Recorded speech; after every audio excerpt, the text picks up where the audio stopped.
Love has a new enemy, और ये new enemy की डेफिनेशन और उस परिभाषा के साथ परिभाषा लेकर आ गए हैं भट्ट साहब। और भट्ट साहब जब आते हैं कुछ नया लेकर ही आते हैं, तो इस बार का जो ये एनिमी है उन सबको सबसे मिलवाइए जरा।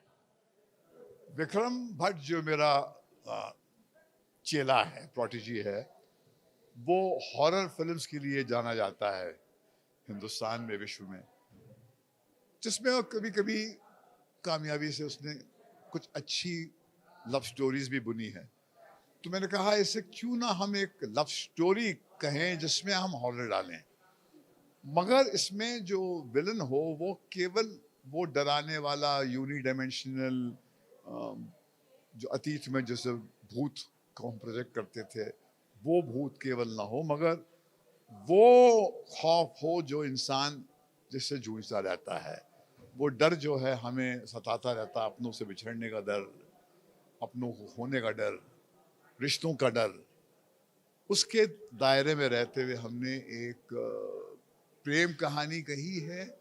हॉरर का ईडियम है, मगर उसमें बात जो हमने छुई है वो इंसानियत जिस सोच से बार बार जूझता रहता है कि क्या जीवन के बाद में स्वर्ग नरक कुछ है, कि जो कुछ है यही है, कुछ ऐसा हमने बुना है। और मुझे लगता है कि कल हमने जो शो देखा है उसको देख के हम बड़े संतुष्ट हुए। और ये कहना बहुत ज़रूरी है कि ये का फिल्म जो हमने बनाई है वो हमारे हिंदुस्तान के जो रियल ऑडियंस है, जिसके तरफ अचानक लोग जो हैं आकर्षित हुए हैं, क्योंकि बॉक्स ऑफिस का जो रवैया है वो इंडिकेट करता है कि जब आप इंडियन फिल्म से इंडिया को ही निकाल देंगे तो फिर आपको ऑडियंस मिलेगी नहीं। तो हमने उन लोगों के लिए फिल्म बनाई है जिसको हम बहुत करीब से महसूस करते थे फुल हॉल में, जब वो हमारी फिल्में देखने आते थे और तालियां बजाते थे। वर्ल्ड की virtual film, first virtual film है ये। ये तो रहस्य ही रहने दीजिए, क्योंकि जादूगर जब अपने जादू के बारे में ज़्यादा जिक्र करता है या उसका उस पर से पर्दा उठा देता है तो जादू का मज़ा नहीं आता है। तो आप पहले उसको चखें, अनुभव करें, फिर उसके बारे में हम विस्तार में बातचीत करेंगे। यहाँ पर अक्षय है, बाकी सभी लोग हैं, तो जब उनके किरदार को आपने गढ़ा, तो मेहरजान है, तो कितना किसके लिए क्या सोचा था और वो उसमें एकदम फिट आया है। ये अलग अलग मुख्तलिफ सोच के लोग हैं, मगर वो सोच हमारी इंसानियत की सोच रही है। एक जो अ, अपने अपनों से बिछड़ने के दर्द से जूझ रहा है, और दूसरा है जो मौत के ख्याल से ही काम जाता है और वो किसी तरह अपने आप को ज़िंदा रखना चाहता है।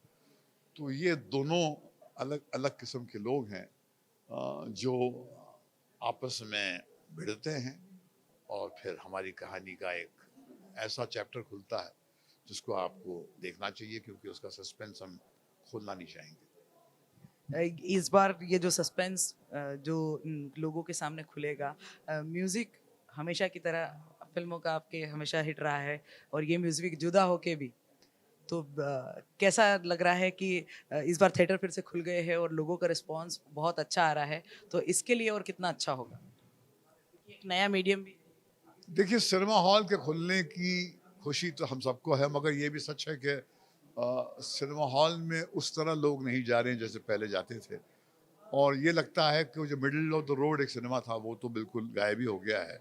या तो आवाम से जो जुड़े हुई कहानियाँ होती हैं जिसको आवाम देखना पसंद करती है वो लोग देख रहे हैं, या वो एक बहुत बड़ी multi star cast event film. तो हमारी फिल्म तो आवाम के लिए बनाई हमने, और इसमें संगीत जो है एक नया म्यूजिक डायरेक्टर हमने ढूंढा है, पुनीत दीक्षित। वो बहुत ही टैलेंटेड नौजवान है जिसने हमारी फिल्म में एक नई जान फूकी है। क्योंकि ऊर्जा जो हमको नए लोगों से मिलती है वो एस्टैब्लिश लोगों से नहीं मिल पाती है, क्योंकि एस्टैब्लिश लोग जो है वो रिस्क लेने से डरते हैं, और नया जो टैलेंट आता है वो रिस्क लेता है। तो इसमें हमने हमेशा की तरह एक नए लिरिक राइटर को इस्तेमाल किया है, जो हमारी राइटर थी श्वेता जी। और श्वेता बोत्रा जी, उसका जन्म हुआ एज अ लिरिक राइटर, और पुनीत जी, उन्होंने संगीत दिया है। बाकी भी हैं, मगर हमारे इन हाउस जो टैलेंट है वो जो हमने क्रिएट किए वो ये है।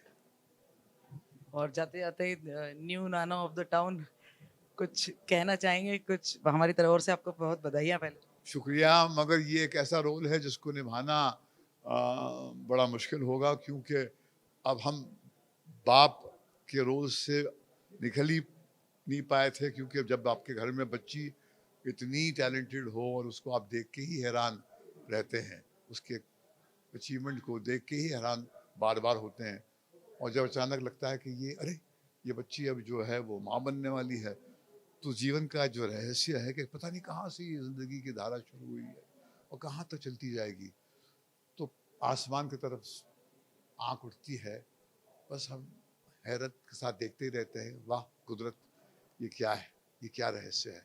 नाना बनने की जो खुशी है एक अंदर से। एक हाँ, वो तो जो जब वो लम्हा आएगा तो उसको हम उसका बयान कर पाएंगे। फिलहाल तो ये है कि वो इस खबर को हम पूरी तरह अब तक पचा ही नहीं पाए हैं। Thank you sir, thank you.